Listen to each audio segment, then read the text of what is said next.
I earn my living, I earn my living. This is a big pride. Why don't you see every insect, every worm, every bird, every animal, every creature on this planet is earning a living? What is there to be so proud of about I earn my own living? Everybody's earning their own living, isn't it? Only human beings are making a big issue out of it. Too big a issue. When I look at it, how human intelligence has been sacrificed at the altar of earning a living is unbelievable. How many things human beings could have done, how many incredible things they could have done, but instead of that they're earning a living.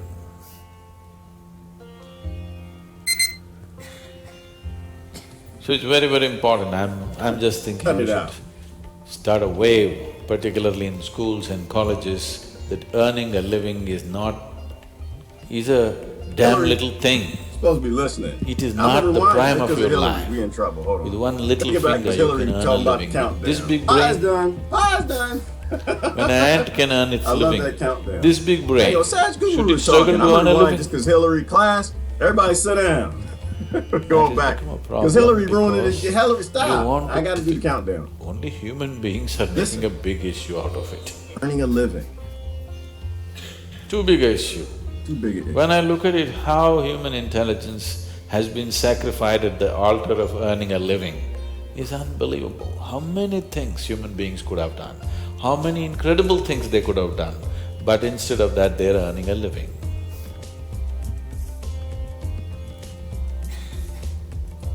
So it's very, very important. I'm just thinking we should start a wave, particularly in schools and colleges, that earning a living is a damn little thing. Little thing. It is not the prime of your life. With one little finger you can earn a living. With this big brain, when an ant can earn its living, this big brain, should it struggle to earn a living?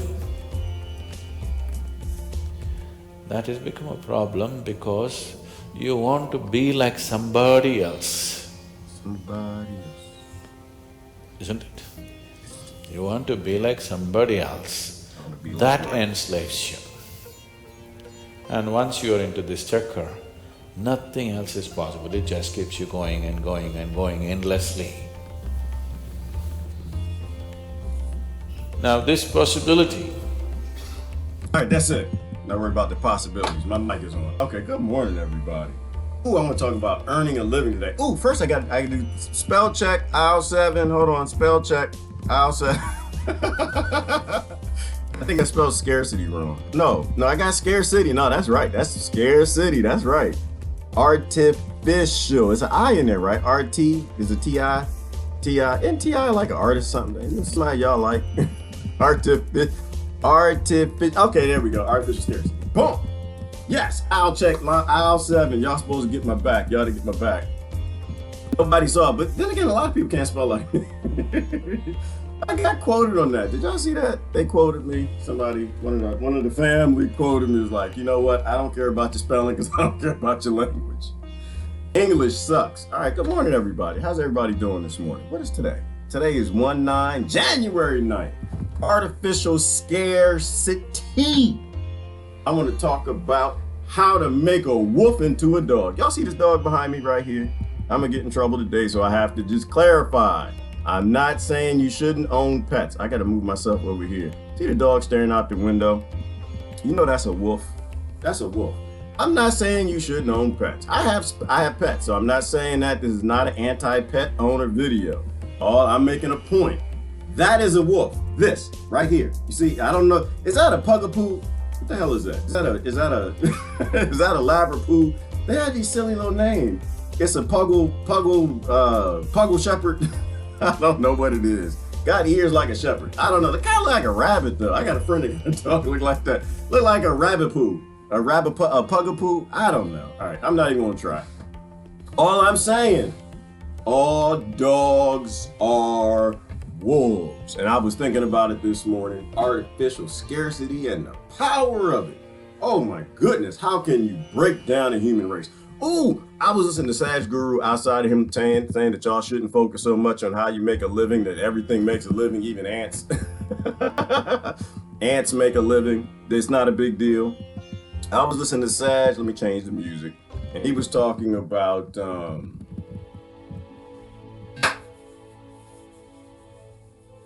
balance, power of balance. That you're supposed to be worried a little bit about a thing that's unbalanced. Walking into scarcity. I didn't even mean to do that. That happened on accident. Y'all see how I spelled scarcity? It fits in. Walking into scarcity. And the buildings are out of balance. Would you be a little concerned walking through the hood, Manhattan, Chicago, London, and the foundations aren't solid, they're out of balance, they might fall? Anything out of balance is a problem. A person out of balance, that's a damn problem. A community out of balance, that's going to end in a disaster. A nation out of balance, oh, that's not going to go well for anybody in the nation. Not sure, not if you think you're a subject of it, not if you think you're a citizen of it, but a planet out of balance, a species, a planetary civilization out of balance will collapse. Period. We got to get our balance back. We got to get back in balance. So that kind of fit into the whole war thing. And I think my friends and I figured out that we ain't gonna figure it out. Oh, the theories are fun, but we don't ever know. We don't ever know. Whistleblowers told us that. That's what a whistleblower is, someone who explained to us that we don't ever really know what's going on. They don't ever let enough information in the public domain. So you go ahead and engage in your entertaining yourself and coming up with your theories like I do too. I love doing it. But I always stop at the end of the day and I have no idea. We got whistleblowers and they usually kill them. So, and they always tell us 20, 30 years down the road that we never knew what was going on. The power of artificial scarcity. Ooh, all of this fits together. I don't know how it comes together. Y'all post stuff and it makes my mind go, whoa. And I think it's weird because like one person will send me something and somebody else will send me something and it works together with what somebody else had said and it like feeds together into this artificial scarcity. How do you take a human being and make it into a citizen? How do you take something free and make it a slave? Artificial scarcity and its power. I think we got the name of this beast right here. Is it a French bulldog, Lucy? Is that what it is? Or is it a French Bichon? Is it Dijon? Is it wait a minute, that's mustard, isn't it? Isn't that mustard? What is that? What is the name of that mustard that when we were poor people, we used to have the regular mustard? It was like yellow with like glows, like radiation mustard. So, Mama, I want the mustard. You know, next to it was like the brown, healthier mustard. What was that called? All the rich people had it. We didn't have we couldn't afford it. After a while, when the price came, it's on the tip of my tongue. Damn it, I hate when that happens. Grey Poupon, Dijon mustard, right? Pardon me, my dear sir. Would you happen to have any Grey Poupon? I like that commercial. I was like, oh, I want to be rich. I need Grey Poupon. Oh, is it French? French mustard and French Dijon. Dijon's a French word. So anyway. How do you take a wolf and make it a dog? Ooh, power of artificial scarcity. So first of all, that is a wolf. That looks out the window like Americans looking at Latin America, Americans looking at like free country, free continents or free places. And just saying, you know, what the hell is all that stuff running out there? Like little things got tails and claws and feet. They look delicious. I think my master called it a squirrel. The power of artificial scarcity. How do you take a wolf and all the wolf instincts and make it a dog?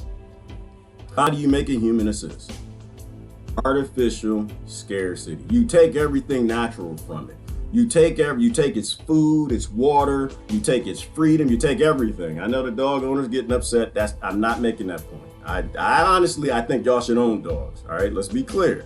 I think you should own cats. I think you should own cows. I don't think you really own them. I think they should be your partners in life, but I think you should. the species that the human race doesn't fall in love with will go extinct. That's a guarantee, especially if we don't change the course of this. So I'm not upset with the meat eaters and all of that, because if they didn't fall in love with beef cattle would be extinct right now. So I'm not saying anything about that. I'm saying that you want your dog to be trained, because you got to go to slavery. You got to go to work. You don't want them pissing and pooping all over the carpet. You don't want them chewing up the bed and pooping on your bed. So you train them, right? You give them food. You give them water. You give them the thing that they need. Like another thing Sadhguru said that feeds into what I'm thinking about this morning. And that is, he says that the thing that you have the least is what you're most focused on, right? The thing that you need, that you have the least, right? Like people, his example was, your five senses, right? When you don't have the bare minimums you need to survive, you're thinking about food all the time. And I think that's true, because if you ever seen anybody hangry, in America we call hangry, if you're hungry, you get angry. You avoid Americans when they need some pie and they got no pie. Don't say hi. Don't do that at all. But his example was oxygen, air.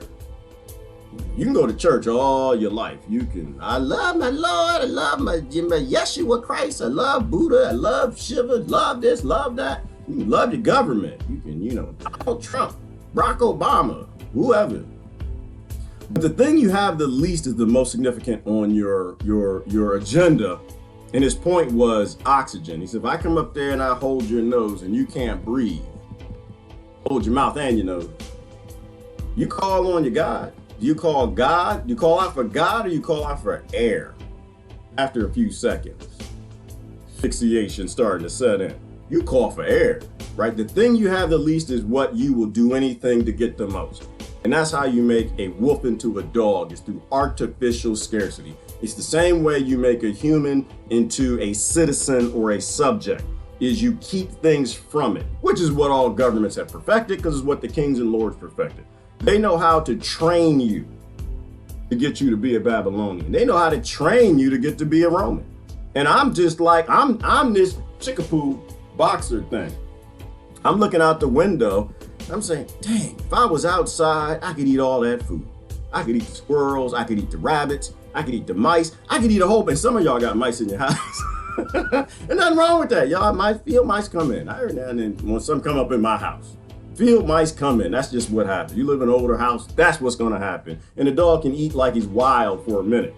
But if the dog were outside, it wouldn't have to listen to you, right? But there's a direct correlation to the dogs that spend more time outside and listening to you. There's a correlation. Like citizens that spend more time doing free things and listening to their government. Training. But I want to talk about artificial scarcity. We are being trained because they are keeping things from us. And I need y'all to stop arguing so much. I do. I'm sorry. I'm tired of it. Stop. Don't argue so much. You don't know as much as you think you know. Damn it, I know I don't. And they always lie to us about all the details. But they're training us. And you know what? There was a great show. Ooh, goodness gracious, do your homework. There was a great show called Life Without People. You need to watch that. There is an episode for dogs. It's on Hulu. And if you got the murderous company Sprint's cell phone service, because every corporation is none of them are profitable. They're all killers and murderers and East India trading companies and Dutch East India. They're all slavers, every last one of them. But if you got Sprint, Hulu is free. Go on there and look up the dog episode of Life Without People. It's a show that talks about what happens when we're out of here, because we can't stay. We're going to go. We're going to either get on the ship and get out of here, or we're going extinct. We don't really have any other choices. You can fight climate change all you want. The climate is still going to change no matter what you want. You don't have the power that you think that you have. There was a dog episode, and it said, well, what will happen to the dogs if everybody just disappeared? Well, your German Shepherd, he'll break out the window. Rottweiler, he going out that window too. He gonna eat. Labradors, big dogs, Great Danes, The dogs have still got, then you know what, the Jack Russell would even make it. It's still close enough to a whoop where it can survive. This Pugapoo, the Shih Tzus, the ones that don't have the snouts for eating, because they have that snout for a reason. It's long and it's got teeth so they can grab prey, they can chew it up and swallow it. This guy, he ain't gonna make it. He ain't gonna make it. And the reason why? Artificial scarcity. We evolved animals to no longer live in the wild. You are being evolved to no longer survive free. Think about it. How many people you know how to grow food, take care of themselves, find water? How many people even know what food is? Food is that stuff. It comes from the grocery stores and cellophane packaging. Do you see what I'm getting at? Do you see it? Like, if the longer we spend under rule, the longer we don't spend in the principle of freedom, the sooner we're gonna look like this. Yeah, I know. You don't think you're gonna your nose gonna shrink up. You got no teeth. Because your teeth, they won't be grinding anymore. You won't be able to eat nothing but like processed food that's GMO, that just goo that feeds you through a tube. We need to be wild, people. You know, one of the greatest ways to be hated, I tell you, because, oh man, I get cussed out every day. Every day, not twice a day. It's going to get worse. I'm expecting to get cussed out multiple times a day going up to the election. And the biggest problem is I don't have any team. This is what I see. You can tell me if I'm wrong. But if you don't have a team, people ain't gonna like you. If you want to be liked, if you're concerned about likes, you need to get yourself a team. You got to get yourself an identity and get on that team. Don't have any principles at all. You can't have none. You got to get rid of them. The worst thing I could have done for friendship is I actually finally believed the principles I used to talk about my whole life. All those morals and ethics, all that bullshit that we're told to say. But we attach our minds to identities and teams, and so we don't actually stick to those principles. You're going to get yourself a principle. Or people that turn on you like they'll turn on you like white on rice. And I don't even know what the hell that means, but they're turning on you. And I think white stick to rice. Or no, you got dirty rice, bro. Get yourself some principles. Don't worry about the likes. Get out of the likes. Oh, I posted another good talk from Sadhguru this morning. And this was the same one, actually. And I think it was something about liking and Facebook. Don't worry about the likes. Oh, because he said something that I know y'all gonna say okra, so no, don't say okra. He said that, but I gotta go to my timeline because I'm gonna mess the quote up. But he said something to the effect of liking and disliking is a bondage. Think about that. Liking and disliking a thing is a bondage. And he said exaggeration prevents you from experiencing and seeing the world as it is. Things that you like and you don't like. That is so deep. That is so deep. I'd love that. You know what? We could just sit here and do a discussion on that alone. But that's such a powerful thing. And I know y'all's gonna say okra. That's why I said it ahead of time. So now you can't say it because I threw you off. No, I don't like liking and disliking. There's a difference between something that makes you vomit and have diarrhea and throw everything up and something that you don't like. See, I ate okra before. But liking and disliking. I like the Democrats. I don't like the Republicans. I like Iraq. I don't like America. Liking and disliking is a bondage. It gives you an exaggerated prejudice to allow you to see a thing not for how that thing actually is. I don't like immigrants. I don't like black people. I don't like white people. You see what I'm saying? See what he's saying. Powerful things. But you get yourself a set of principles and you're gonna lose a lot of your friends. Don't worry about the likes, people. Don't exaggerate your existence. That's not who you are. They made you into a shikapoo. This is who you are. You got teeth. You a nasty mama jamma. This is you. This ain't you. You are not a subject. You are not a citizen. You are a free, independent thinking God. Spiritual thing that don't nobody know what it is. But they want you to be this. They want you to be so dependent on them that you don't have no teeth, no snout, no ears. You can't hear, you can't see. They want to take all your senses, so everything that you need is dependent on big government. Big government ain't the problem. Because we are the government. The problem is something will always try to control you if you let that thing control you. I don't blame government at all. I believe 100% in the representatives, the Democrats and the Republicans. I believe that they should own you because you want to be owned. You're okay with being owned. You're okay with not being a wolf and running in the wild. You're okay sitting at home staring out the window with a snout. And I wish I could get out there and get some of that. And that squirrel, the squirrel ain't gonna have it. You think the rat's gonna have it with you? Y'all seen that New York City rat? Y'all see the cat, the little home domesticated cat, little murdery bastard, went outside, tried to mess with the rat. The New York City rat chased that thing up the street. It chased it up the street. Y'all posted the video. Don't make me post it again. Sitting at home looking out the window like, I wonder what freedom is like. You know what look at his eyes. Y'all see his eyes right there? You know what he's thinking? He's thinking like an American. He's looking outside like, do y'all hate me for my freedom? He's looking at the wolves out the window. He's like, why y'all growl at me when I'm in the window? Y'all hate me for my freedom. The stuff that politicians say. All right, I'm done. That's it. That's it. Those are all the thoughts I have from everything everybody has sent me. Now we're gonna do the discussion portion of it. That's what we do. What happened to YouTube? What y'all do? Hang on. Wait a minute. Hang on. We being YouTube. What happened to YouTube? Where they at?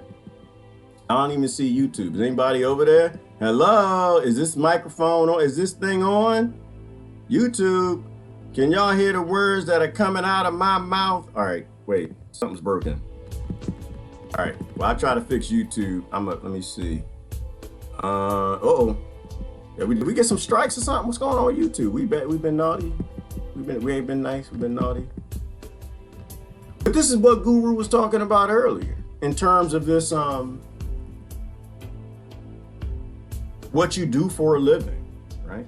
You are a beautiful creature. You are a free creature. You are a God. You were sent here for a purpose, and your purpose is not to be an accountant. It's not to be a banker. It's not to get lost. Because what he talks about is India.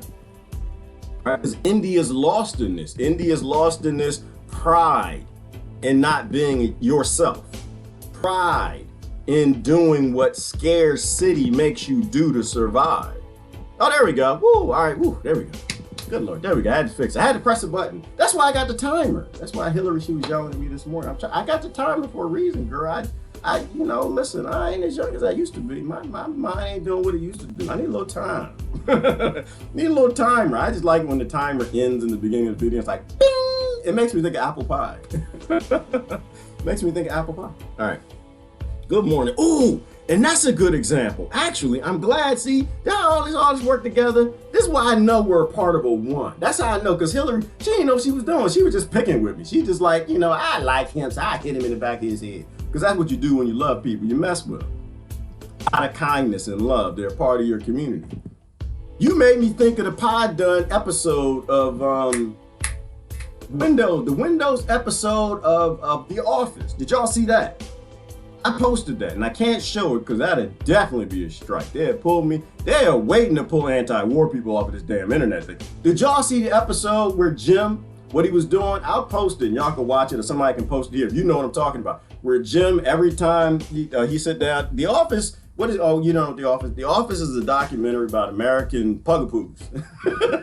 It's about Americans who take pride in sitting in the window, staring out the window, being a slave for Rothschild, Rockefeller, 13 families, big corporation. Instead of living a free life, they want to be slaves. Well, they don't really have a choice because they cheer for the government. The government keeps them in artificial scarcity. It's a documentary. You should watch it. It's called The Office. It's got multiple seasons. So there's one episode where Jim, he sits across from what is his name? Damn it, I just said his name. He sits across from I forgot his name. Anyway, sits down and he offers him an Altoid. Every time he gives him an Altoid, he presses his window button, so it goes ding, ding. Hey, would you like an Altoid? And he's like, thank you, Jim. And then he eats the Altoid. And the next, the name is coming, somebody gonna post it. And then the next day he comes sit down and he offered him another one, said, ding ding. And he said, would you like an Altoid? And he said, yeah. And he gave him one. And the next day, Dwight, thank you, Stacy. Next day, ding ding. Hey Dwight, would you like an Altoid? Yeah, I would like one. And the next day he sat down. This is us. We gotta laugh. This is why I laugh about this. I got in trouble yesterday with the sister, so I'm gonna talk about Australia. I don't know nothing about Australia. We're gonna talk about Australia because I got in trouble yesterday. Because I laugh too much. I think this is all funny. I do. I'm sorry. And the next day he sat down and he just pressed the Windows button, didn't have no Altoids. Artificial scarcity is a mother. And he just pressed the button like ding, ding, ding, ding. And the Windows sound. And Dwight was like this. He put his hand and Jim was like, what are you doing? What are you doing? He's like, oh, they didn't know what happened to him. You gotta watch it. I'll post it. Somebody post the link if you got it. That is us. We are wolves. Evolutionary, artificial scarcity and training and psychology is so deep. This is why I got a lot of psychology friends. I got a lot of because psychology is everything. Ray, how's that song go? Don't raise your babies up to be cowboys. Don't raise your babies up to be anything but psychologists and neuroscientists. Because they will show us, they tell us how we're abused. We're abused in so many ways. Hang on. I'm going to make the Facebook comments longer so we can have a discussion. Don't raise your babies up. Raise your baby. Don't clap they get a job at Goldman and Sachs. Clap when they get a job as a psychologist so they can tell us what these bastards are doing to us. Height. Let me make it height. Make it taller. Make it taller. Size matters. Size matters. Hold on. Wait. Height is that's the height. I just did that. It didn't work. No, did it work? Yeah, it did. Yeah, I'm gonna make y'all big. Look at this. I'm gonna make y'all big. Look at that.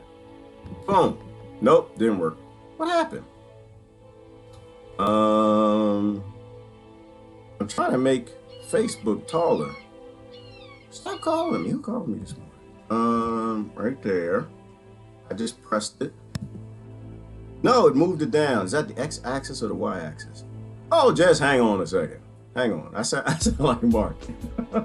Mark does videos. All right. Anyway, you'll stay in the middle. So that's my thought. That's it. I'm done.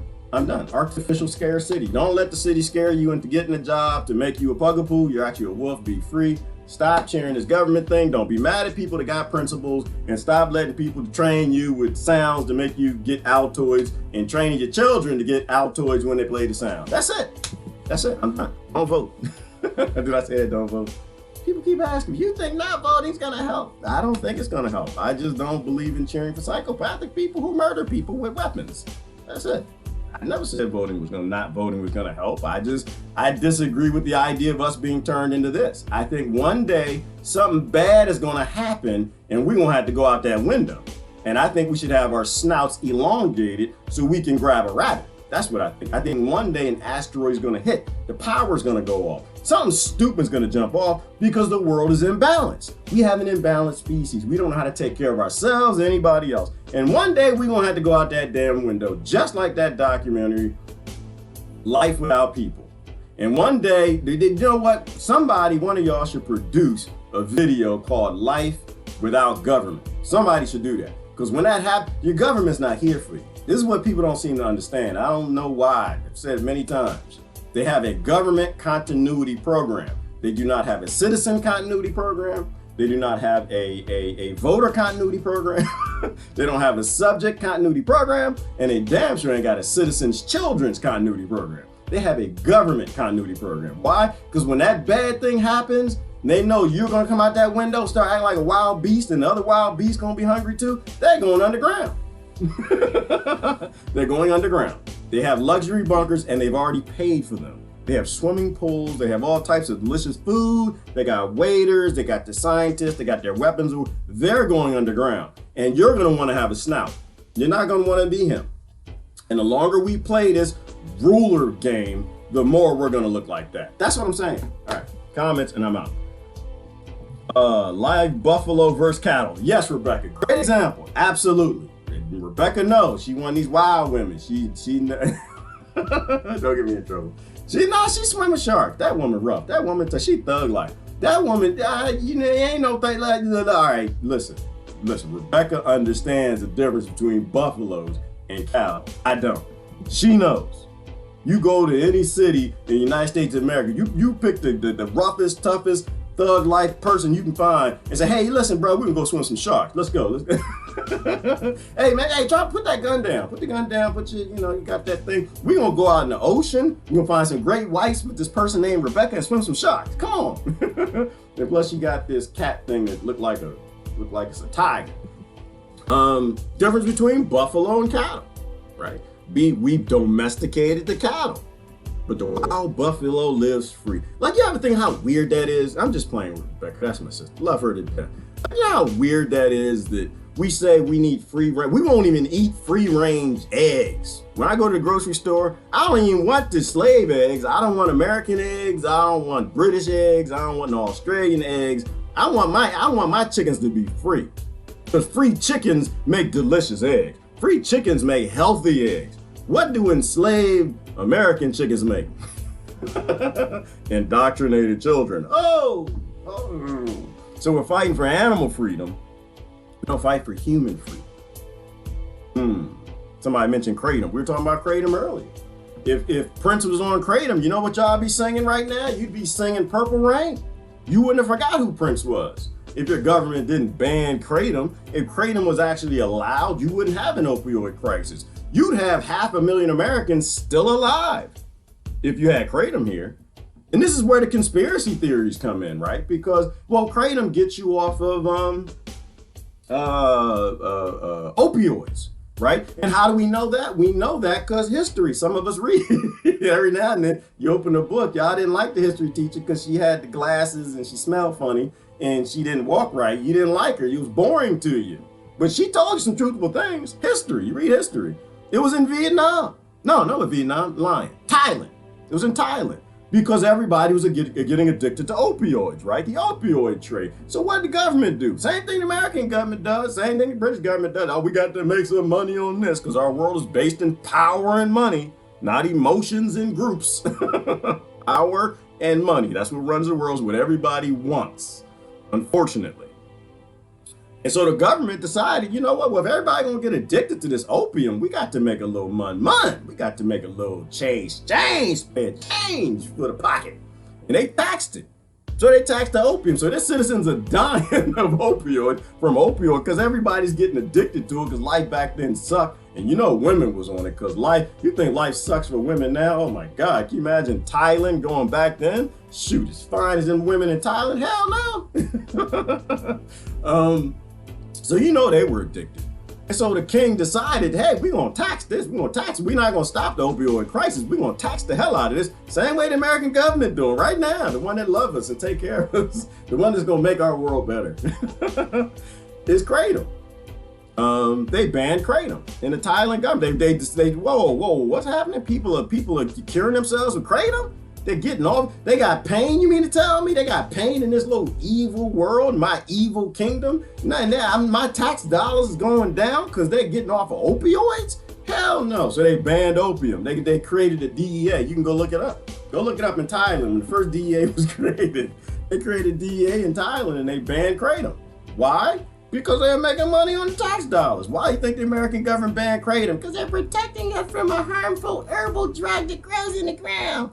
No, they're okay with you getting addicted. The pharmaceutical industry had big dollars to make on selling you opioids. And hell no, they can't have you and Prince and Michael Jackson, everybody with pain, getting away from your pain, taking something natural that grows in the ground that's not nearly addictive as the opioids that they're selling at CVS and Walgreens. And your doctor who loves you, so ask your doctor. I love history.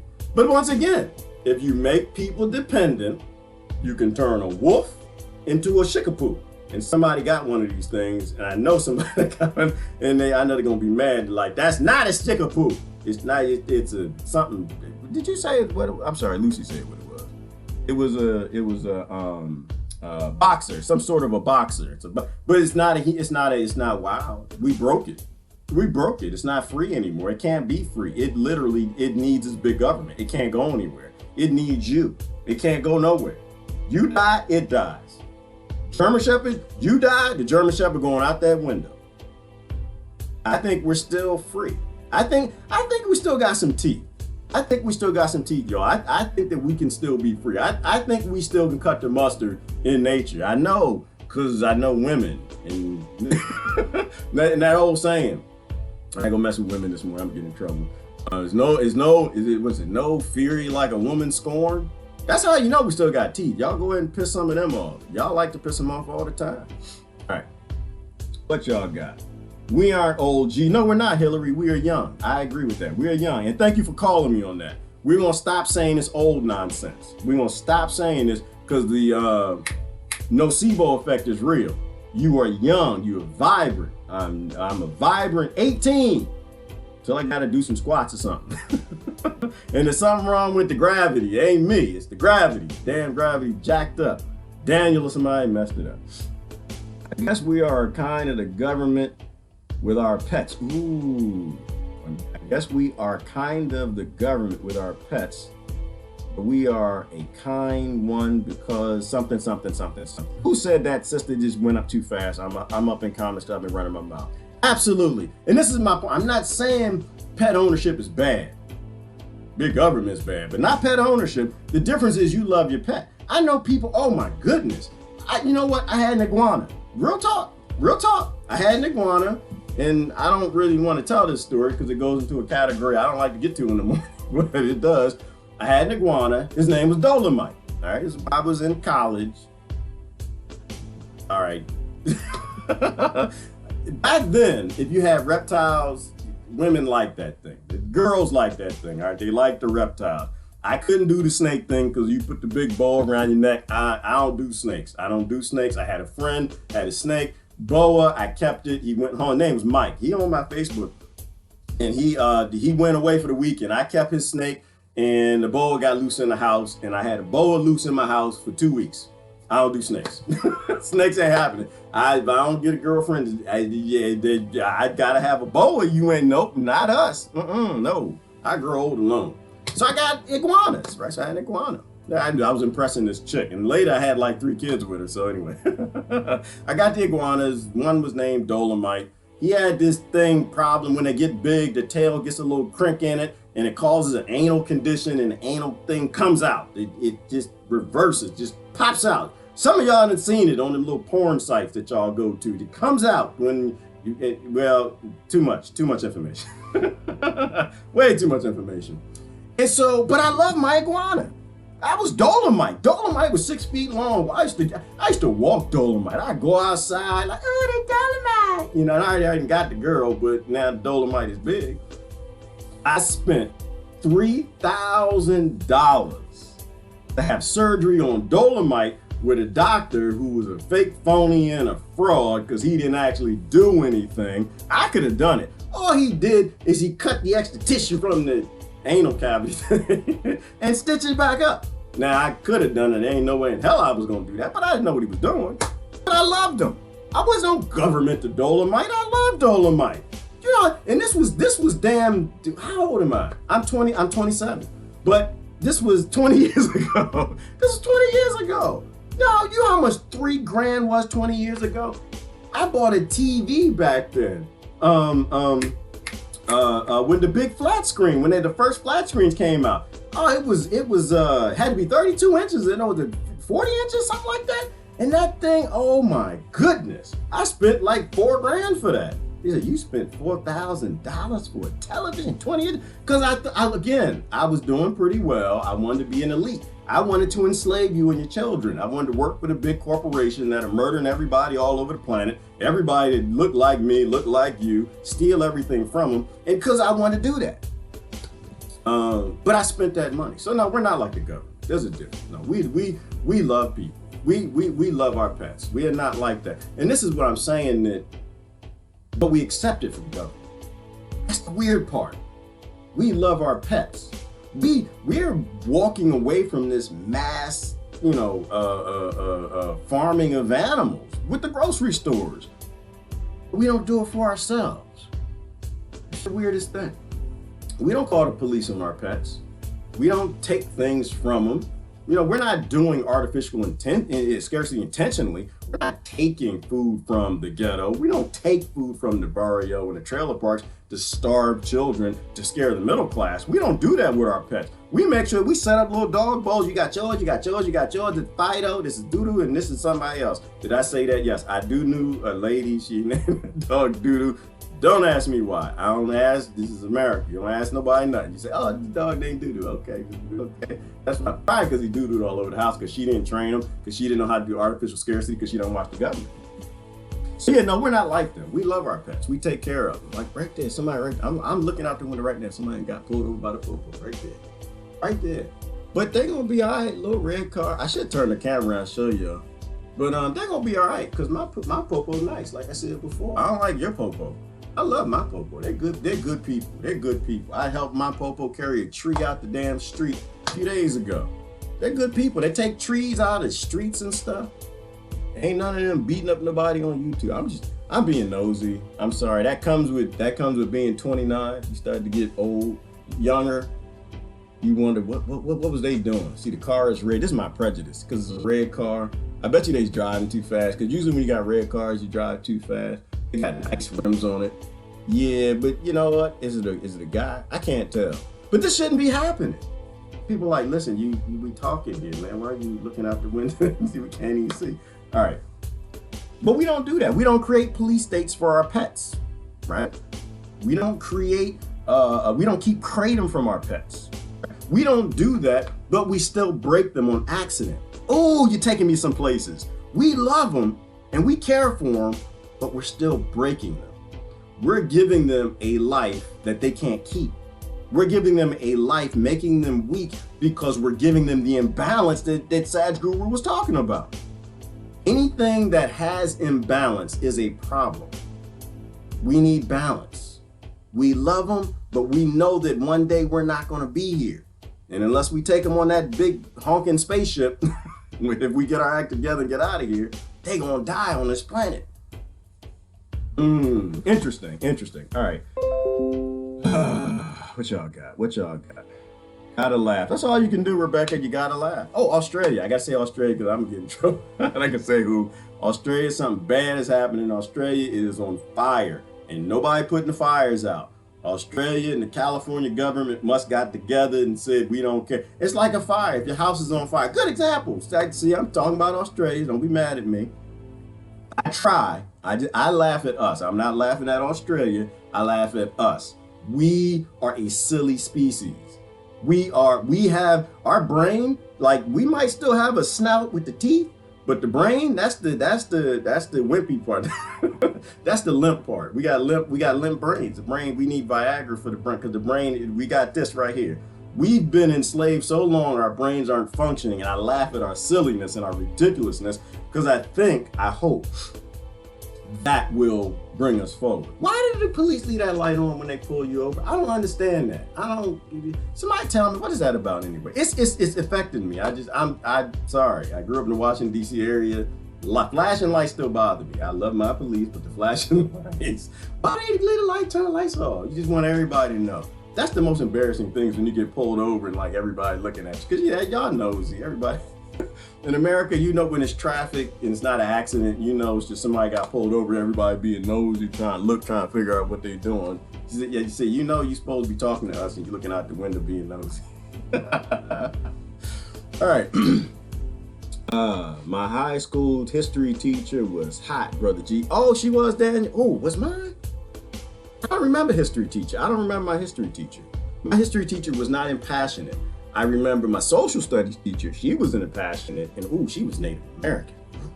Don't give me, hey, don't, And that's okay. She probably knew it too. All the boys, if we had a chance, she knew. Everybody, it's just how it is. Let boys be boys, let girls be girls. They didn't try to shove Ritalin on us because, why are you? Something wrong with you. You can't sit still. Because she's fine. You want me to sit here in class? We could, but we like going to her class. I don't think she gave nobody nothing of it. What are we talking about? We talk about whatever comes up. Whatever comes up, that's what we talk about. Why do we have an opioid crisis? Why do we have a heroin crisis in the United States? Or wait, Our government is the drug dealer flooding our streets with it, flooding our streets. Absolutely, absolutely flooding our streets with it. Brother John, exactly. It's a business. It's not personal. It's not personal. Like, the government doesn't hate you. Government, you know, they don't even know you're here. You're like a pug in the house. You know, you're not even there. You're not like a what's that little yappy dog, John, that just vicious, about the size of a coffee cup. That damn thing. Every time you go in the house, Chihuahua. Government come in, you like a pug sitting in the corner. The government doesn't hate you. They're just making money. That's it. And they have a right to. We let them. We let them Schedule I things that take away people's pain. You got old people, senior citizen, our elders, our beloved ones that we used to care for and in the house, change the diapers. We used to do that. Now we just send them off to them old folks' homes where they abuse them and treat them like this. Anyway, I ain't gonna go there. They drink brandy and alcohol to get rid of their pain. They become alcoholics to get rid of their pain because we banned natural herbs that they used to grow in the ground, so they won't get these opioid addictions and problems from all these pharmaceutical drugs. It's like, that's how sick we are. That's completely how sick we are. They starve the animal so that the animal becomes dependent. Exactly, Adam. And they starve us. They starve us, we become dependent. And what happens in a house, Adam, with dogs? Let's say you had a house, Adam, and you had two dogs. Let's name one dog Democrat, another dog Republican. I'm not going anywhere with this. I'm just talking. And you only put one food bowl. Like, we only put one bowl out there. You know they both of them Rottweilers. Both of them, they got a belly, they got a feel, but you put enough out there just for a Chihuahua in one bowl. What'll happen? You know, the dog, because they used to be friends when you fed both of them enough, and they look out the window like, ooh, we should go outside and play. We should go play with the ball, see some leaves, jump, run, have some fun. Yes, and they were brothers and loved each other. But you just start, you start throwing food away to keep food prices up. You know, you start subsidizing the growing of corn and soy because you're getting kickbacks with GMO and pesticides that they're spraying, so there's not a lot of food. You start putting taxes on the land, raising the taxes, so now they can't afford to buy the food. You know, you start, what do you think those two Rottweilers gonna do after a while? After a while, I'm like, yeah, we used to be friends when we was little. When we was littler. We used to run and play in the leaves and the grass and have fun. Yeah, you used to be my friend. But you know what? There's only one bowl of food. You know, there's only one. And that's what happened. That's exactly what happened in my country. That's why I don't get in a fight. I half the time, like, y'all know that Master's starving both of y'all. You know that, right? You know Master is starving you both, so y'all don't look at him and y'all don't bite the hell out of his butt and get out that window. You know that that's what that's about, right? And they don't seem to get it. They just, oh, we gonna go vote. Like, oh, Lord, we all gonna die. We all gonna die. Y'all don't really realize that they got robots and automation. They can build houses for everybody. They can feed everybody. They can make sure both the Democrats and Republicans have everything that they need. They don't have no starving children that grow up to join hate groups and gangs. And then everybody get mad at the kids for doing what they supposed to do, becoming warriors, because they grew up in a warrior-like environment where the adults don't give two damns about them, because they two dumb dogs fighting over each other for a bowl instead of the master that got a big bag of food in the damn closet. And the same thing, Adam, I think it could apply to Iran and America. Why Iran and America almost get into it? Resources. You got banks that are making sure that Iran got to keep fighting for resources and America fighting for resources. So what happens on a planet with abundant resources where you have oil and mineral and lithium and coltan and for everybody? Conflict. People ever figure it out? We can get somewhere. If you don't figure it out, we gonna eat each other. That's really what, and the government knows it. They know it. Massa know it. And that's why they got a government continuity program. All right, anyway. G has plants, plant pets. Yes, I do, Jeannie. Well, I got plants. I got all kinds. I'm a little weird with that. I'm a little collector. I probably should see somebody, Jeannie. I should probably go sit on the sofa I have thousands of plans. I have endless. I'm buying seeds right now, Jeannie. I'm getting ready. I wasn't sure about this war thing. Y'all got me with this World War III thing. I was ready. I was getting ready, Jeannie. I was like, I started putting in my seeding crops early for the fruits and vegetables. I'm getting ready. It's like, yeah, this might be it. This might be it. But I think it was a big distraction. I think y'all are right. Most people here, y'all, they're saying it had to do with that airplane. That's what all that war stuff was about. They had some people they wanted to murder, you know. And I think that sounds plausible. I don't really know. I never will know. I'm a dog in a house. I'm a dog in a house, and I want to be free. And all I know is what Massa bring in the house and tell me. All right, I'm gonna do some comments. Wait, you have 3 kids with a what? Huh? Lori, what are we talking about? I have 3 boys. What are we talking about? I had boys because they gotta have strong backs because you don't never know what's coming in the future. I didn't intend for that to happen. It wasn't even my plan, to be honest with you. Lori, they didn't change my life, but it was not my plan. I was not involved in the making of this movie. I mean, I was involved in the making of the movie, but I was not involved in the planning. I was not involved in the planning because you know them things run this world. Y'all know what I'm talking about. We're not gonna get into that this morning. You fall in love with somebody, you just Google-eyed and whatever they want, that's what they gonna get. That's just how I go. The woman got kittens, iguanas, and babies, and actually it was a good thing. This is why I say women are smarter than men. They are. I don't care what none of y'all say. They are, because that's what made me. I'd have sucked if I didn't have 3 boys. I'd have sucked. My whole life changed. Who said that? Lori? My whole life changed when that baby popped out. I didn't want that baby. Oh, my kids don't see this. No, I didn't. I didn't want y'all. I had nothing to do with y'all. I was a man. I want to go make some money, get some houses and cars and toys and play and be a child my whole life. No, she's like, no, we're going to grow you up. We're going to give you some babies. And then that baby get born. You start looking. Hang on, look at I got my deodorant right here. Who's that? Jasmine. I got my little. This my baby. I'm pretending my deodorant's my baby. You're like, deodorant ain't got a lemon. You don't come to my house and make lemonade unless you know how the plant works.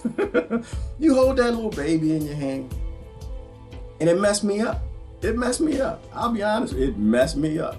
When I got that little baby and he had them little baby lips and little baby face, and I was scared to hold him because he could almost fit in the palm of my hand. I was like, somebody gonna clean this thing off first? That was my first thought. I mean, I'm not gonna lie to you. I was like, yo, it's got some green goo and purple. Oh, what does that smell? Somebody, hey, Doc, you just gonna spank him, throw him in my arms? You got a towel, some wipes or something, anybody? No, but seriously, real talk, seriously. I'm holding this little baby in my hand, and it changed me. It changed me. I was living for me. I was gonna do everything for me. I'm looking at this little creature with this purple stuff coming out his nose. Like, what the hell is that? I'm sorry. All right, I'll be serious.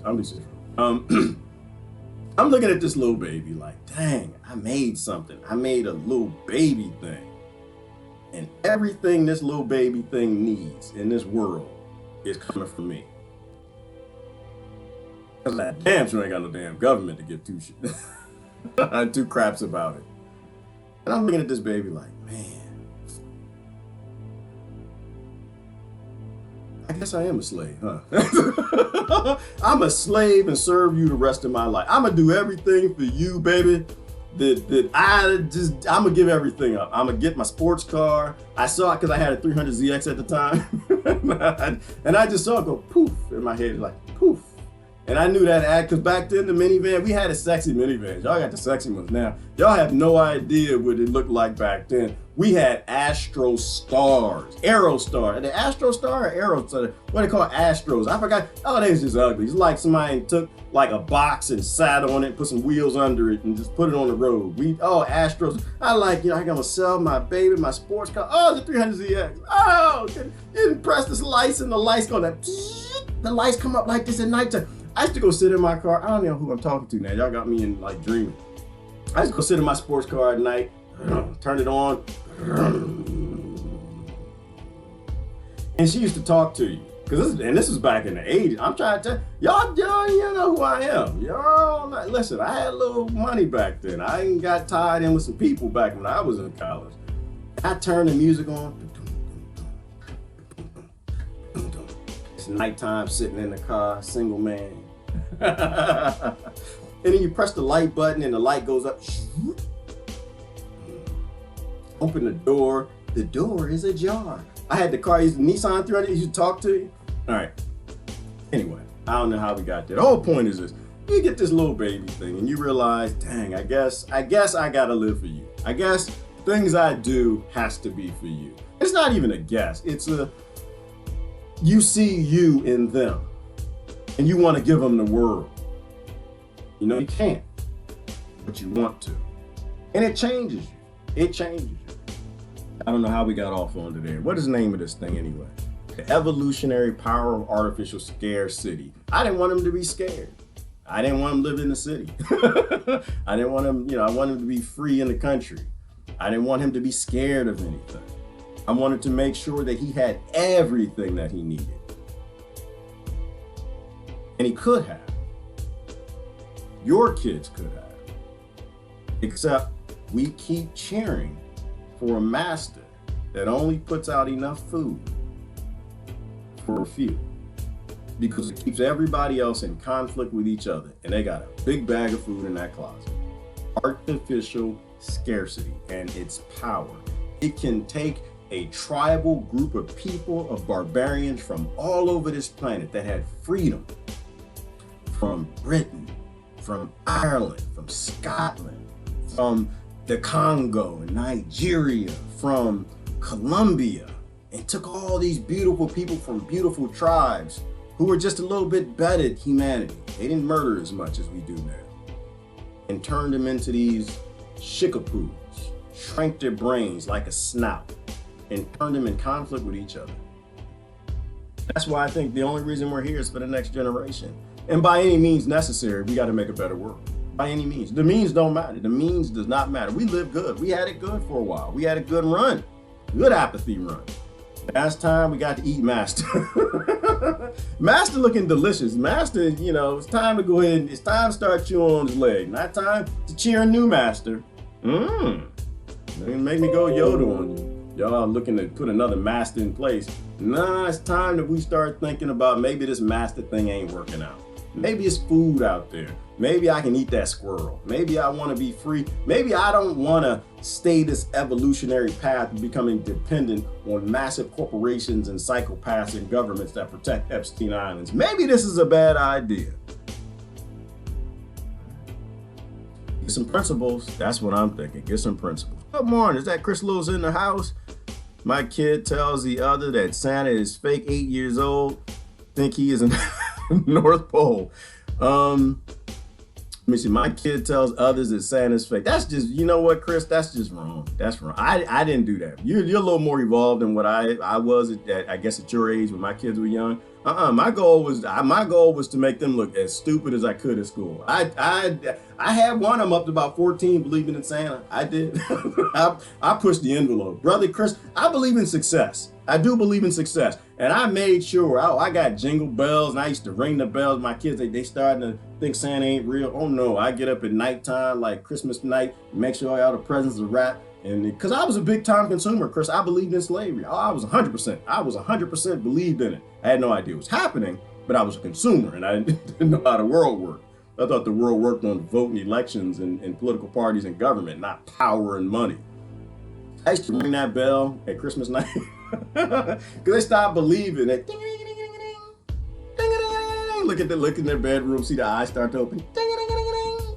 And they'd hear it, they'd wake up. I think I heard something. Because I had 3 kids and they had the bunk beds and stuff. It was the funniest thing. I played them as long as I could because that's what I was told to do. But if I had kids now, I wouldn't do the same. All right, I don't know. I won't lie to y'all, I'll be honest. I still put them in Santa. I would. I'm sorry. You can say anything. You can judge me if you want. I still would, but definitely Adam. I would homeschool them, but I would still fake them out with Santa. But what I wouldn't do is I wouldn't make them consumers. I would not. I absolutely would not. I would make Christmas like our own little holiday where we make gifts for each other. We write notes. Maybe they get one special gift. I don't believe in keeping things from kids, but I would make Christmas meaningful. I wouldn't give them the Christmases I had, where you had a Christmas tree, you can barely see the bottom of it because you got presents everywhere. That screws kids up. That makes kids us, and we're broken. We don't have snouts. We don't have brains that are fully functioning. So I would definitely do that differently. And I would absolutely homeschool Brother Adams, no question about that. And they wouldn't get any products from any pharmaceutical companies at all. At all. I'm not even gonna say the name of it because they like to shut off videos who say that. I'm not an anti-paxer. I am a anti-telling anybody else what to do. If you believe in big corporations and their products, well, I want you to have the safest big corporations products that you can have. However, when you tell somebody else that they have to take it too, that's when I have a problem. And I don't care about your philosophies and theories and the science is settled. Science is never settled. There's no such thing. You're a pseudoscientist when you say that. You're a fool when you say stuff like that. I just believe in nature. You know, do I believe that any product made by a corporation is safe and effective? There has been never product on this planet, from airplane to train to car to chair to shoelaces and jackets, that are safe or effective. They all fail, all of them, because we're not as smart as we think we are. But of course, they need you to be a sugar pool. So they take a wolf and they lie to the wolf, and they're lying for a couple generations till they get your brain to shrink up and you start agreeing with big corporations and greed is a good idea.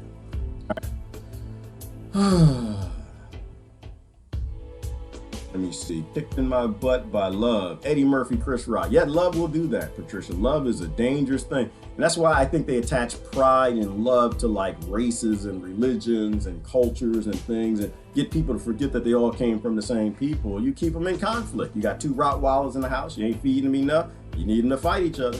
Get them to fall in love with what they think they are, not what they really are. Get them to fall in love with this chickapoo. Oh, I'm this. I'm Irish. I'm black. I'm white, I'm Scottish, I'm Italian, instead of a wolf. You hear what I'm saying? Oh, does that fit? Oh, that's scary. That's gonna get me in trouble. But that's scary. It fits. Because this is a race, and it's not even real. The chickapoo, it's not even a chickapoo. Bichon, it's a bee, isn't it a Bichon? It's not even real. They literally made that name up, and they made this monster. They made this beast. That is not what you are. You are one race. You come from one race called a wolf. But they literally came to your coast and made you and told you what you are. And you're still cheering the name of the killers and colonizers and people who named all your people. Do you think Ireland existed?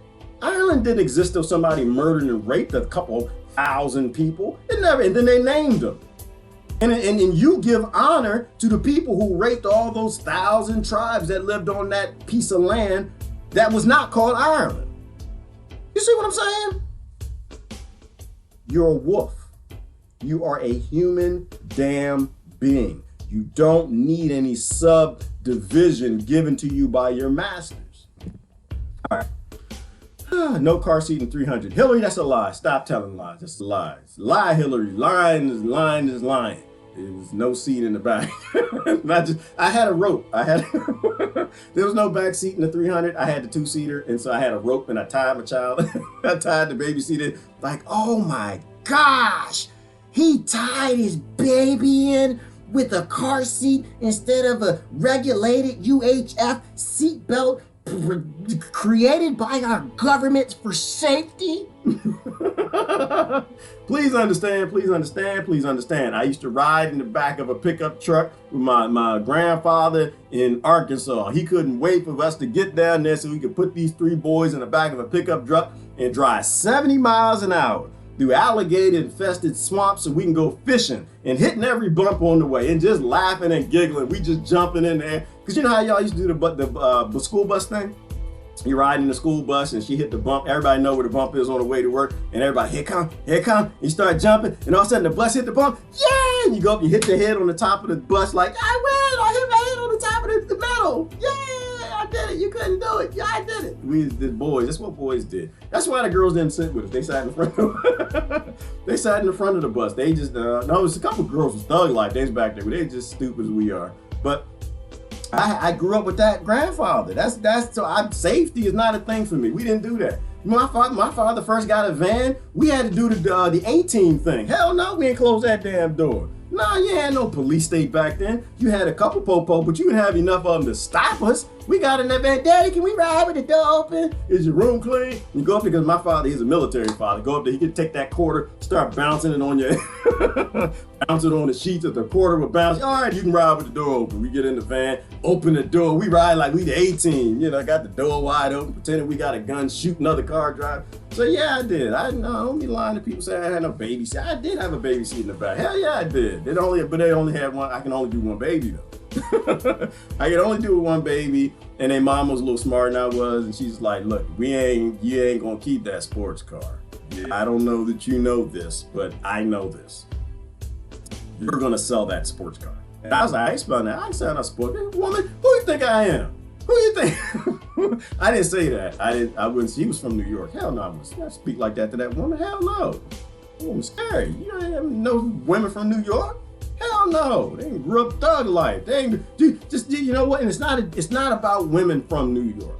It's about the men in New York. If you raise a woman in New York City, she can't be no Southern Belle. No. She got to be rough. She can be sweet, but don't ever catch her on a bad day without some coffee and the bunions ain't acting right and somebody gave her some attitude. All right.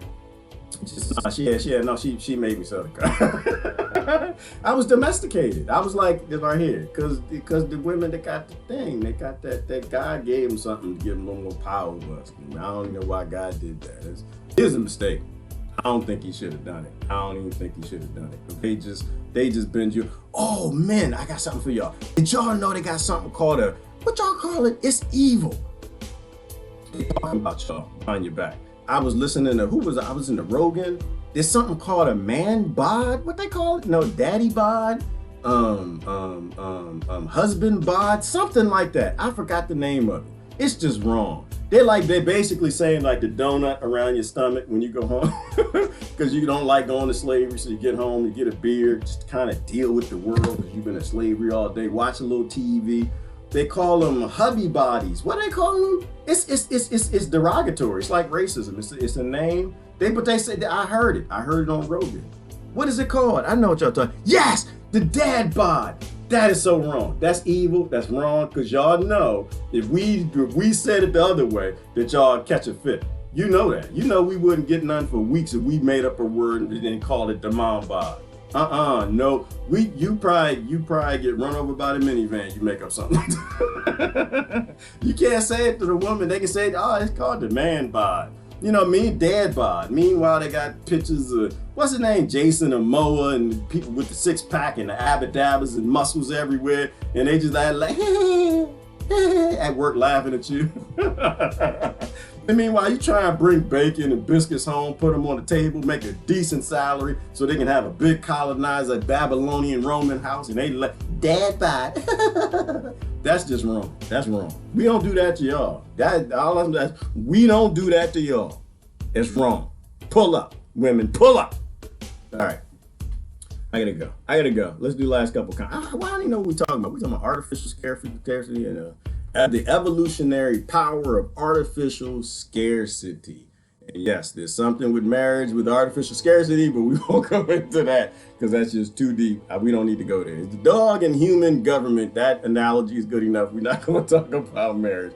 We're not going to do it. I'm just saying that male, mom, your husband and wife, both wrong as the day is long. That's all I'm going to say. Everybody trying to control everybody.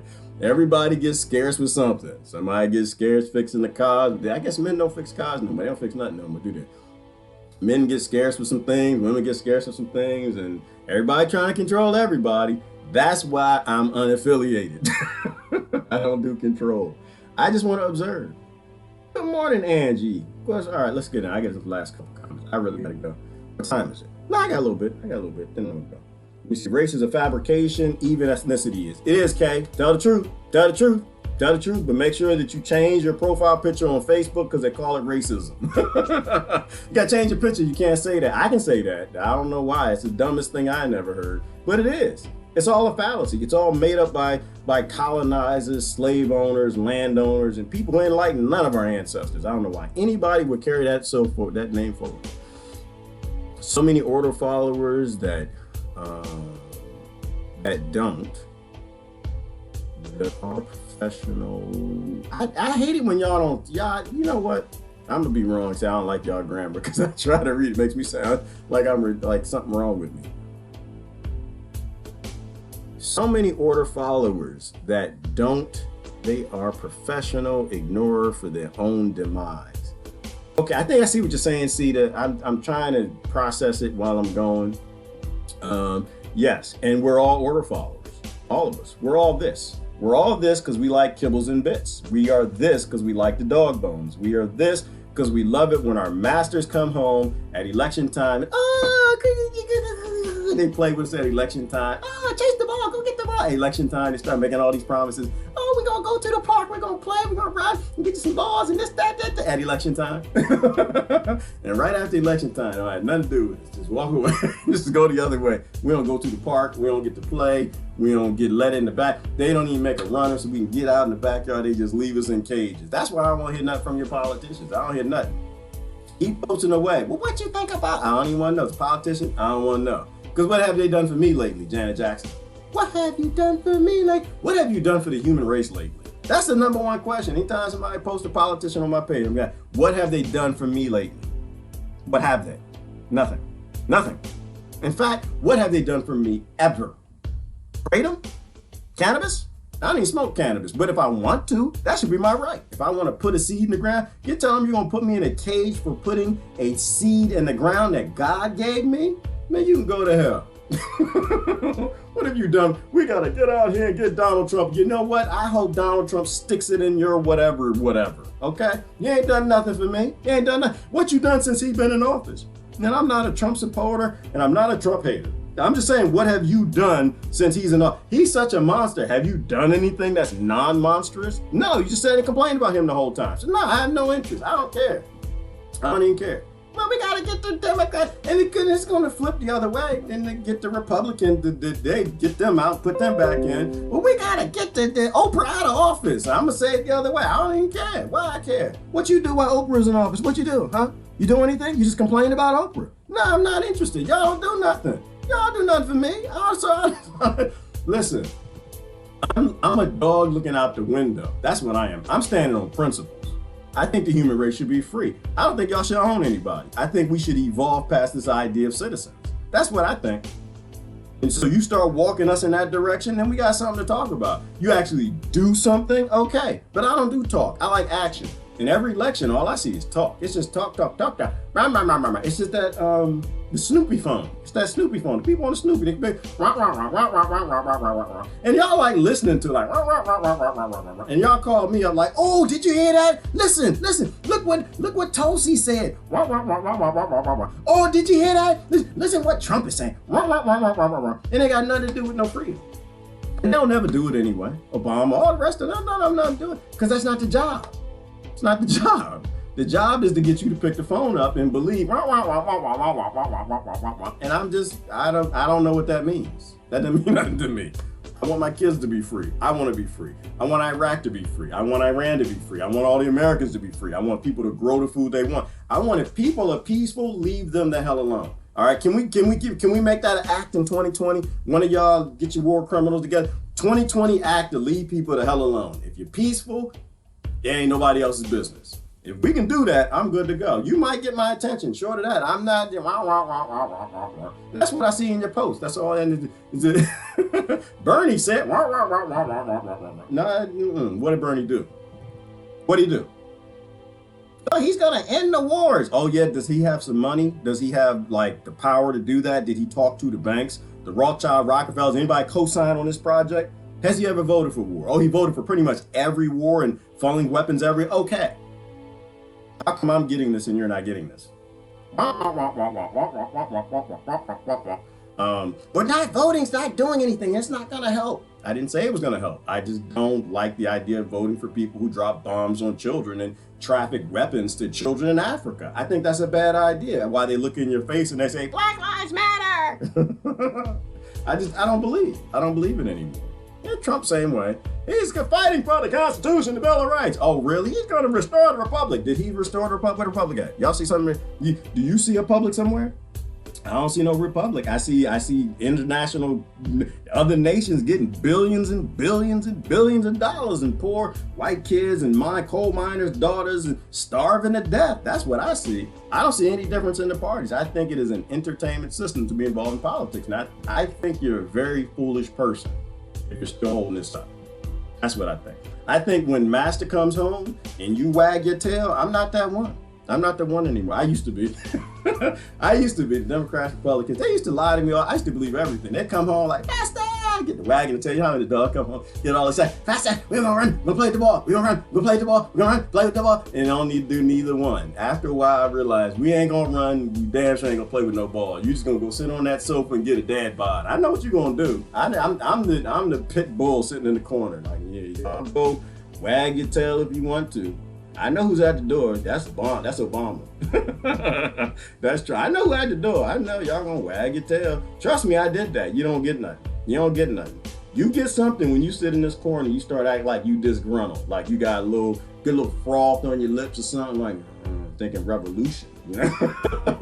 Get a little froth on your lips, like you might be turning. Oh, you might be turning. Maybe I need to love him. He's disgruntled. He's becoming ungovernable. He wants the war on drugs to end. He doesn't think we should be putting children in prison and I should be getting a lot of money for it. That's a disgruntled pit bull over there. I might go to sleep one night. That Gerard might jump on my bed and bite my face off, and hell yeah, he is. Yeah, hell yeah, he might. Anyway, that's me. You can be whoever you want to be. I'm not telling you not to vote. You go do what you want to do. We gonna die together, baby. I love you to death. I want you to be free, and if it makes you feel free voting for master starving all of us, then you should go do that. But that's not what I'm gonna do. I have no interest in that. All right, anyway. Real moms would be out in the streets. Yes, Bags. Yes, I think that they would, and I think that they are sometimes. Mom bod, because equal rights. No, Patricia, how about nobody has a bod? How about that? How about we don't make mom bod a thing? Let's just get rid of dad bod. How about, you know what? Because who really cares anyway? Don't nobody care. Patricia, don't nobody care. We like to pretend we care. We really don't care. Because you know when you find that guy that got all them six packs and abadabbas and tight buns and muscles and all that stuff that you post all over, so, he's just so nice. He's just Jason Momoa and The Rock and all of these people. And you know, after about a year or two with them, not taking the trash out. Because you know men look like that if they're on TV or if they're single. Okay? And you Jason the Mo with man bod. It happens. Get all comfortable. Y'all, you giving them some. Patricia, he just getting tired, drink a little beer, starting to swell up a little bit, get a little saggy. The face starts doing a little bit of that. You know you're gonna get sick of it. So stop it. Nobody cares about that. When you love somebody, you love somebody.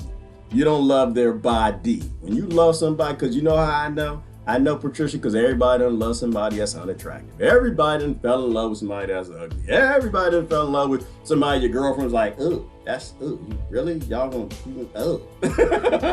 And they start saying, oh, that action must be good, because please, I done been there, we all done been there. Okay, when you fall for somebody, it had nothing to do with their body. It's got to do with who they are.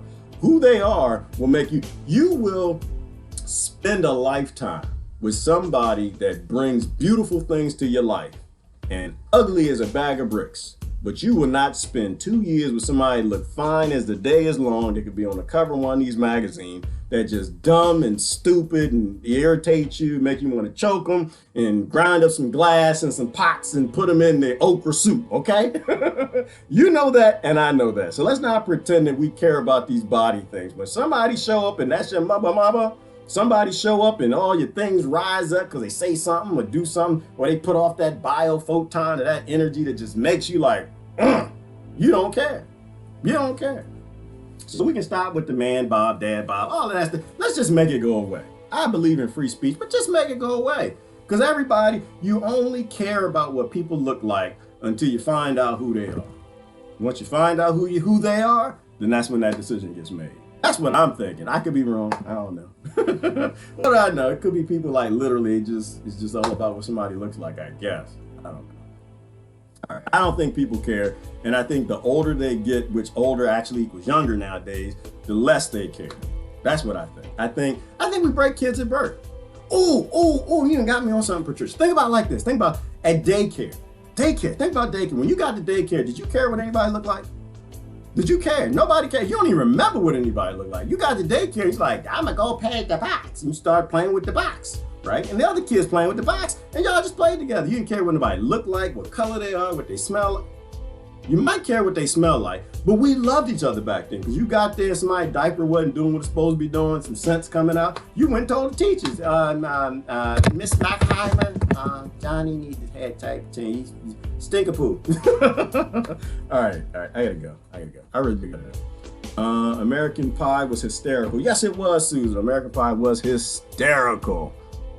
Lust burns hot. Something. Ooh, Rebecca. Ooh, lust burns hot. I couldn't even see the comment. The comment with Rebecca, what's going on with you? You and the hubby up to? Y'all had a good night, huh? Lust burning hot. America, US. One of my husbands was seriously unattractive. I thought he was handsome as hell at the time. Right, Lori, and you don't even know, did you? You didn't even know. You were with him. You just walking around him. You was strutting, weren't you? You got that y'all just walking around. Y'all wish y'all could have him, don't you? Lori just walking around with that ugly husband. Just because he giving it. That's right. You can't have this, is mine. You didn't even know, did you? Then all of a sudden, then you fall out of love. Once all that love, that stuff gets out of you, and you realize, you look back like, oh. How can nobody tell me? You're supposed to be my sister. You're supposed to be my brother. How come you didn't tell me that he looked like that? I didn't know, because you get caught up. That's how all this works. And that's a great thing. It's a great thing. It's a good thing. Because you know what? It levels the playing field for people who are solid on the inside, but their outside disagree with the media, the news, and these magazines, and what the models tell people what they gotta look like to sell cars. That's what that's all about. All right, Gerard, we are not to breed.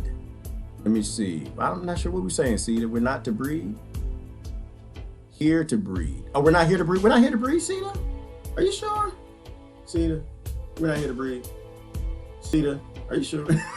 Well, you know what? I don't think it's our purpose. It's our main purpose, but it's damn sure high on that priority list of most people. Are we here to breed? If we don't breed, it ain't gonna be nobody here. Right? So I think that, but I think I get what you're saying. That we have a higher purpose. We have a higher purpose, and it goes beyond that. But to equate that higher purpose, we had to breed.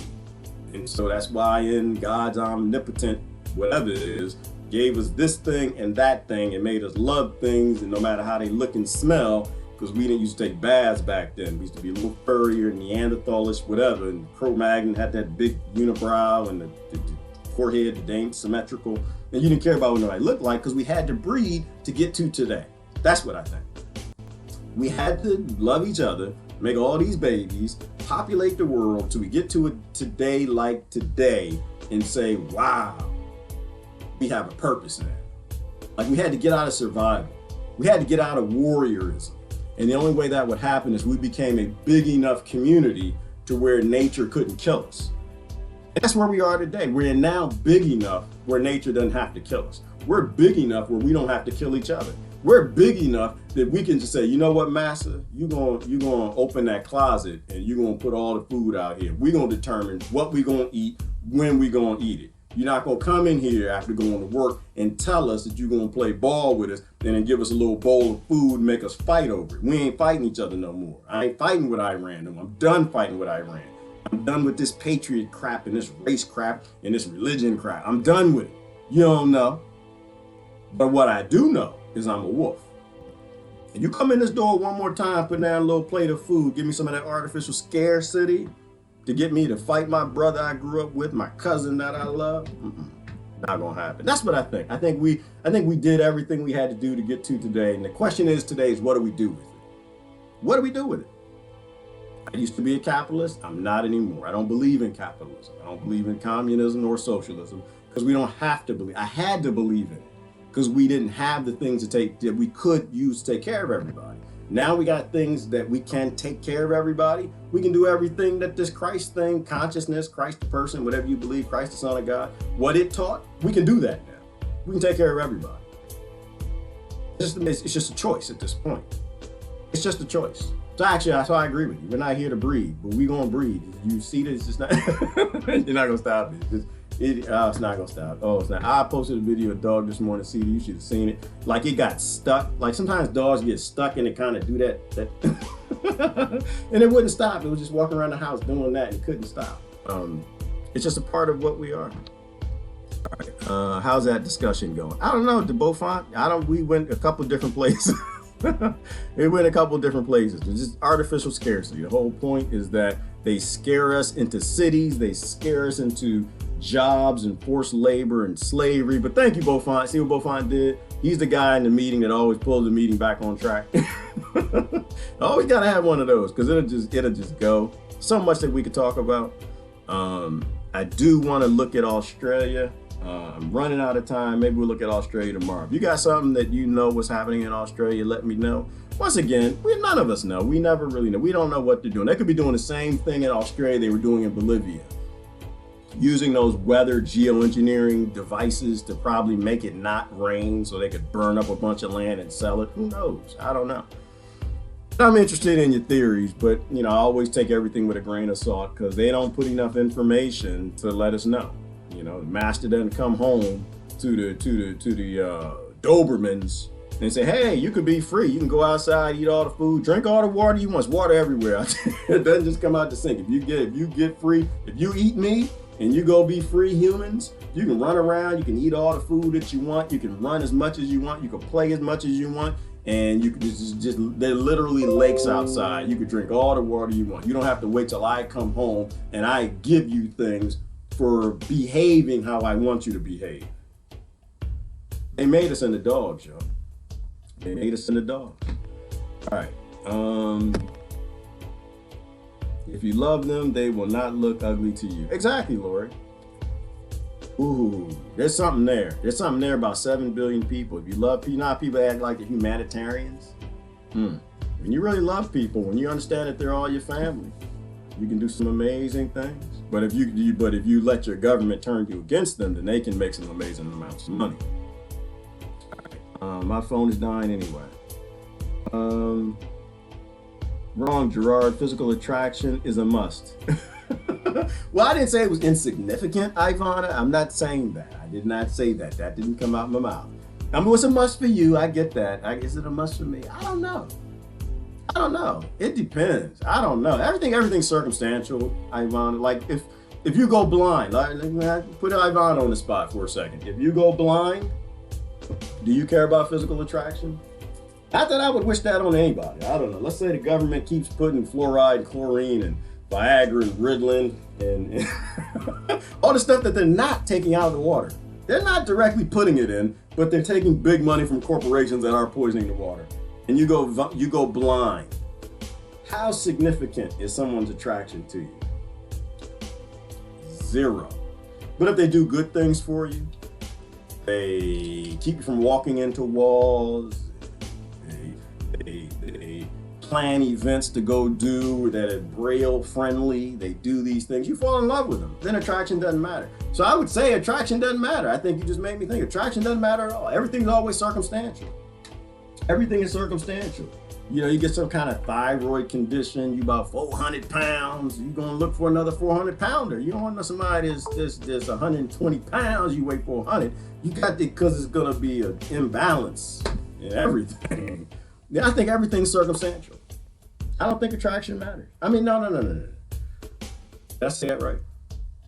I think you can be attracted to different things. Like we want to be around people for different reasons. And what we see is only one small piece of that puzzle. It's like our eyes, like the whole thing we talk about with the brain and the eyes. Like you only see what absorbs light that your brain shares with you, but your brain gets a lot more information that it doesn't share with you, from biophotons to energy and everything else. And your brain is making up those decisions if it likes that person. It's not even consulting you. It just it gives you that feeling like you meet somebody who's unattractive and you're just like, ooh. You ever meet somebody you just know, not my type. But your body take, oh, that's my type. That's your type. You get that number. Because your body, your subconscious and your conscious mind are doing two different things. All right. I really gotta go. I gotta go. Let me get down somewhere. Good morning, Barbara. Good morning, Gabrielle. Good morning. Yeah, I'm running a little late, so I'm seeing some people I don't usually see.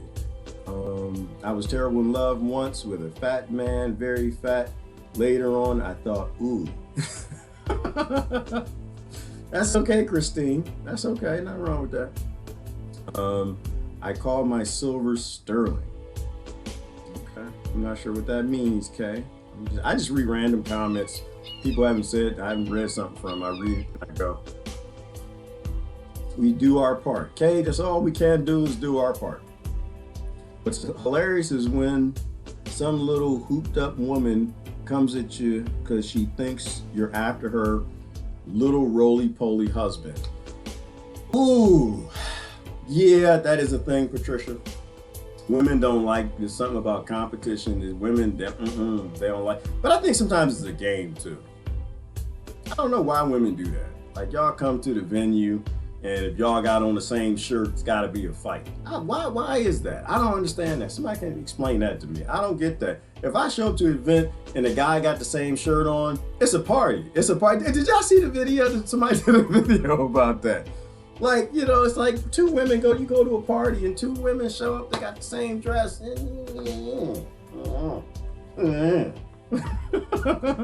I go to a party and a guy got on the same shirt. I see him, he see me, you know, like,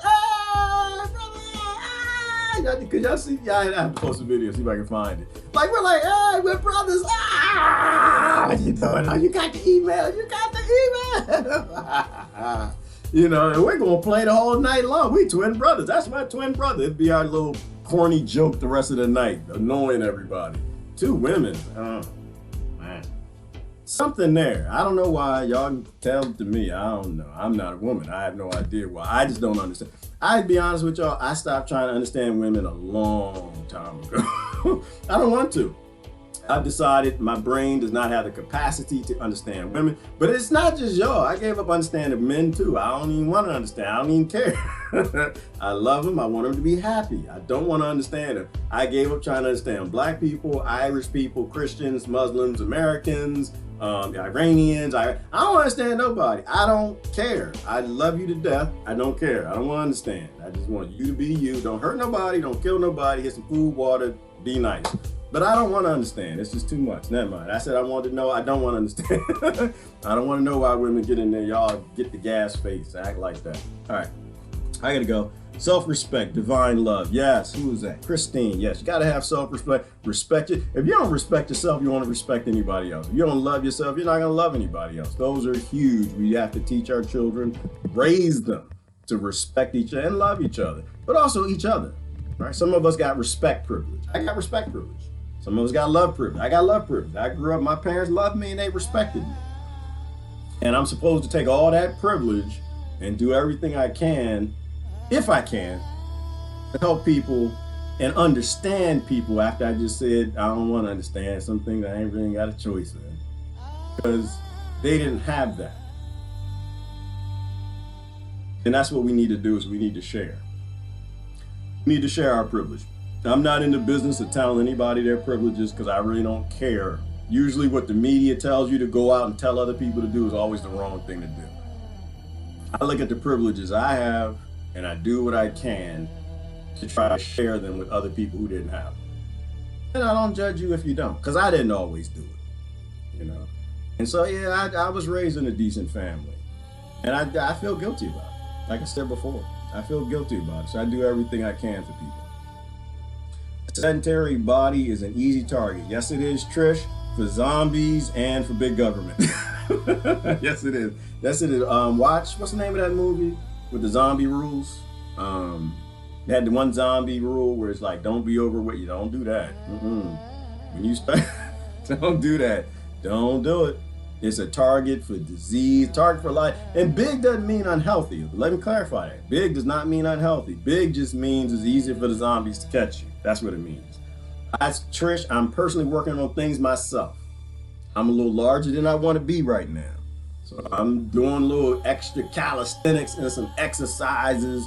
So just in case this World War III pops off, I might have to do some running. So, but big does make you a target. It makes you a target for a lot of things. Good morning, Terry. I'm not usually attracted to people who are very overweight. I think this is simply because I feel that person isn't healthy and doesn't love themselves enough. Megs, I kind of agree because I was raised to believe that too. I though have to say that the nicest people I know are big people. And I think there's some good reasons for that. And when you get to know big people, don't get me wrong, some of them a little aggressive, some of them got some issues too, like everybody else. But some of the nicest people are big people. And my theory on that, Megs, is I call it my ugly duck theory, right? Like kids who were raised and they weren't the attractive kid. They had to be nice. They had to evolve to want other kids to play with them. They had to be nice people. They had to be funny. They had to be a bunch of other stuff. And they grew up to be nice people. And then sometimes they lose weight and they end up being, cut, fit, and a nice person, whatever. And other people kept the weight, but they're beautiful people. And I find I can hang out with big people all the time. Pretty people know the hell out of me. They do. Y'all pretty people, I know, y'all, you look great in your profile pictures, but I know in person, oh, Lord have mercy. But big people, usually they're kind and considerate and not all of them, but a lot of them. I think that if you have to be, you have to be. And if you were born and you fit in with the TV's version of what the billionaire said attractive has to be, then you could be a snothead. You could be the most worst person on the planet, and everybody wants to be around you. Captain of the football team, head cheerleader, and just be a total jerk. But everybody wants to be around you because we watch television, and television tells us that we should be around pretty people. That's why America's trying to get the prettiest politicians they can get. I see that coming. I saw that one coming. No, I see pretty people. I know. And to me, kind of when you look up, like you try to get a good person on the inside and the outside, is usually a person who was raised and they were unattractive, but they grew into their looks, or a person who was overweight and they lost the weight as they got older, and they got that beautiful inside where they actually are like considerate of you. They wait for you to talk. They don't blame you for everything. They look at themselves, they self-examine, they try to be decent people. You find somebody who wasn't attractive or who was just raised in a good family, and they end up looking attractive. Oh, that's a gold mine. That's a gold mine. You need to be a Rockefeller with that person. Find that person, be a Rockefeller. You also got to be in the right place and time in your life, and the coconuts got to line up with the moon and the quasars and all that stuff. Don't rush anything. Don't rush anything. Just take your time. Take your time. Take your time. Do it right. Survival of the fittest. Can we stop now? I would love to, Carolyn. You know what? And that actually could end up being like the message for this little discussion things that we have. It's just we got to stop with survival of the fittest. Because one, nobody's fit for everything. Everybody's fit to more one environment than the other. Some people are better at math, some are better at science, some are better at spelling, some are better at English, some are better engineers, some are better doctors, some are better. And we can take all the betters and make a better. Or we can take all the betters and use them exclusively to try to get as much resources and money with a career out of the economy than somebody else. We can either be competing with each other or we can be working together as a collective. And I think that we need to work more together as a collective. Love how Chris Lewis ignores the challenging thread. I see you, man. What, Deborah? Deborah, Chris, you see that? That's a challenge. Challenge. She's challenging you. I don't even know what she's challenging you for, but she's challenging because you need to step with that challenge, man. Don't walk away. Don't be scared. Don't be scared. I don't even know what they're talking about. Attraction starts in the mind. Yeah, it does. It does, Gabrielle. There's so much to it that we have no idea about. Very. He's always up. There it goes. Boop, it's gone. Let me see. One major cause of obesity is stress. Yes, it is, Marilyn. Ooh, yes. Yes, you know what, Marilyn? Then we talked about that not too long ago. We talked about universal health care is like getting rid of a government that stresses its population. Like, because stress is a causer for obesity, disease, and all these other things. And that if you actually had a government that actually cared about your health care and your health, that they actually would stop creating a society that stresses you out even more. But they don't do that at all. Like, real big, to me, that's common sense. That's common sense. Like, if you actually care about your people and you're really worried about disease and cancer, then you want to do the things that help their immune system to fix the cancers. And it's just not pharmaceutical drugs that are giving you campaign contributions and medical equipment industry, right? It's for removing stress from their lives. And that's why I ain't voting today. I have no interest, because they're not removing stress, they're increasing it. They're not removing artificial scarcity, saying, hey, the politicians that came before me were scamming y'all. We got enough for all of y'all. They're increasing the stress, you know?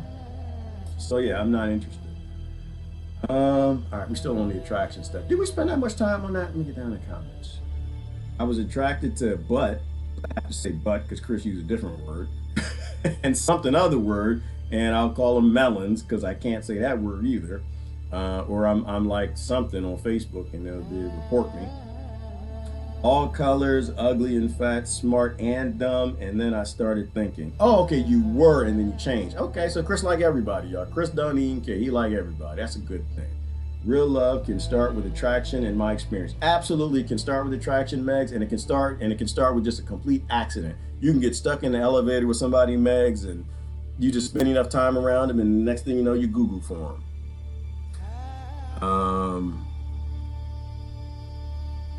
Let me see what else we got. Anything else? Anything last words? Anybody want anything wise? A good choice is one whose body scents are not offensive. Oh yes, Miss Tree.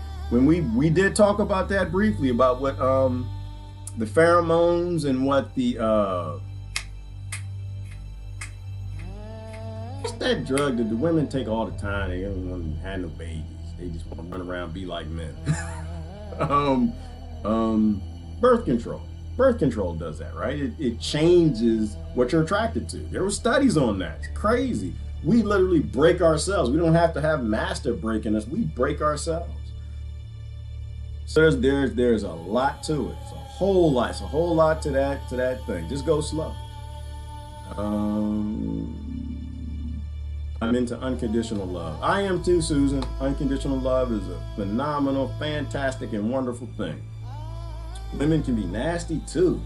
Lost my 2 ex-boyfriends to such women. Ooh, yeah, they can be. Yes, Christine, go on. I thought you were saying you could be nasty. I'm sorry. I was like, ooh, women can be nasty too. You don't even know. I know. I do know. I know. And that's a great thing. It's great, good, and delicious and nutritious. But anyway, that's another discussion too early in the morning.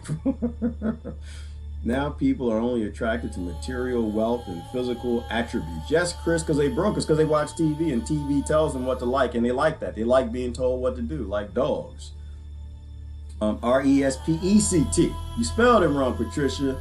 Who said that? Nobody said R-E-S-P-P-P-T-P-T. Did y'all see this? No, I'm gonna put Patricia on blast. Y'all see this right here? Look at that. She didn't say that. No, ain't nobody ever said that. You see that right there?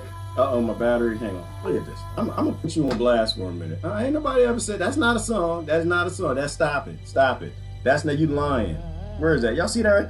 Is it R-E-S-P-P-P-P-P and P-N-T? Ain't nobody ever said that, girl. It's not even a word. It's not a word. Nobody said ours respects to me. Nobody. Patricia's like, yeah. Now Patricia, I know she gonna wait. She a grammar Nazi too. She gonna wait. You go ahead and post some of your ignorant, illiterate stuff. Your next post you get, I'm gonna get you, Gerard. I'm gonna get you. I know she will too, cause she don't even care. Gonna put me on blast. He can't even spell the. He posted all damn day. I'm trying to go to work. He can't even spell if. All right, I know I'm gonna get it. All right, I gotta go. I gotta go. I gotta go. Listen, this is Gerard. I gotta go. Don't even try to correct it. No, don't try. I ain't reading that, Patricia. Don't even try to correct it. I got you. I got you. Get you. Got you. So I'm all right. I got you. I'm gonna be spell checking my posts all day today. No, I ain't, because I don't care.